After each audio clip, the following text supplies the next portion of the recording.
Olá, assombrados, eu sou a Ana Paula e vou contar um relato para vocês neste tipo ao vivo de hoje. E aí, tudo bem? Espero que esteja tudo bem. Já vou pedindo para você deixar o like neste vídeo e não se esqueça de fazer aquela visitinha à nossa loja virtual, a lojaassombrada.com.br. Combinado? Então, beleza, bora pro relato de hoje. Ah, não se esqueça também que tem caixa assombrada do mês de abril com o tema anjos. Deixa eu mostrar para vocês algumas coisinhas que vão. Tem mais coisa, tá? Tem bastante coisa essa caixa.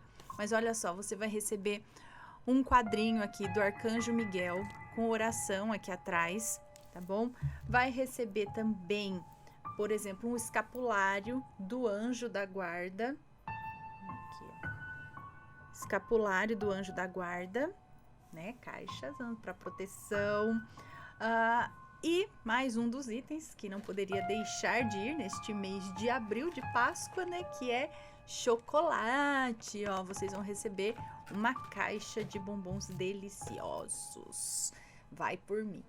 Ok? Tem mais coisas, mas assim que der certo eu vou mostrando para vocês, tá? Se quiserem ver também, não sei. Mas vamos então pro relato de hoje, que é este daqui.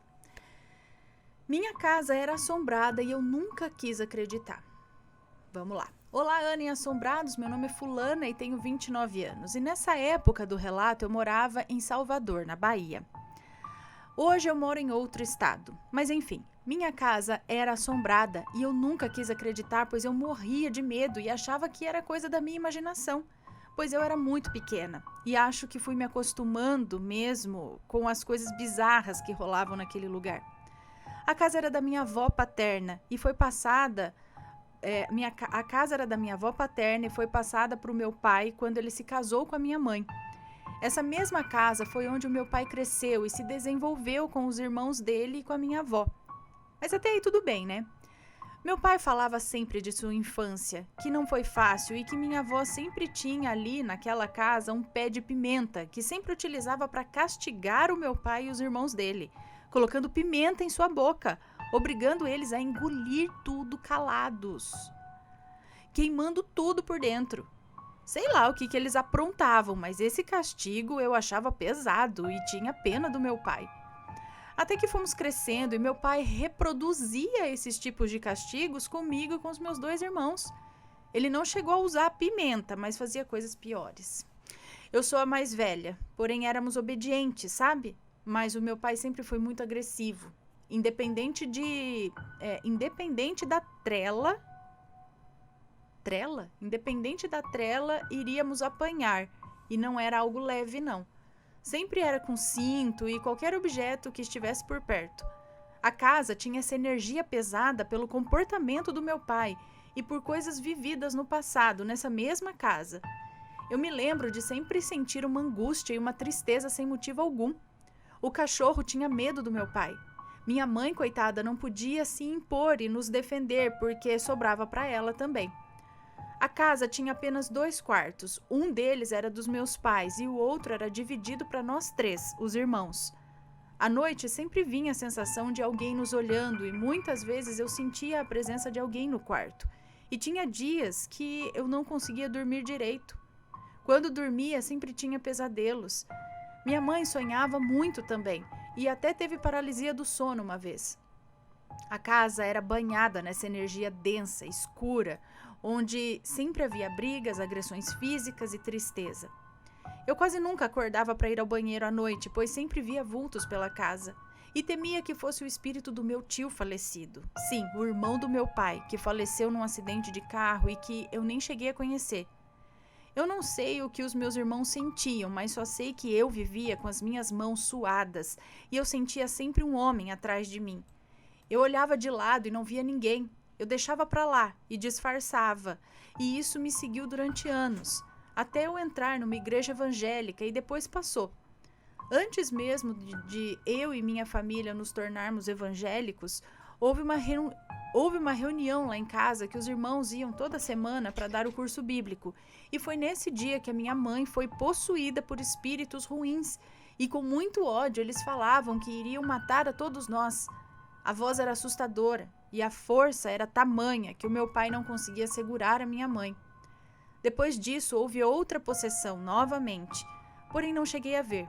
Meu pai chegou no quintal todo pálido, com a marca de uma mão no meio do seu peito, dizendo para mim que estava deitado com a minha mãe, a cabeça dela deitada em seu peito e que de repente ela o encarou e deu um tapa muito forte, com muito ódio em seu peito, deixando vermelho daquele jeito. Ele me relatava com muito medo e sem saber o que fazer, pois naquele dia os irmãos da igreja não estavam lá para afastar aquele mal. Numa noite em específico, eu lembro de já estar deitada e como eu não conseguia dormir rápido, eu fiquei tentando buscar o sono e de repente a porta do meu quarto se abre e uma sombra aparece no formato de uma mulher. Eu achei que seria a minha mãe. Essa sombra nos olhou dormindo e depois saiu.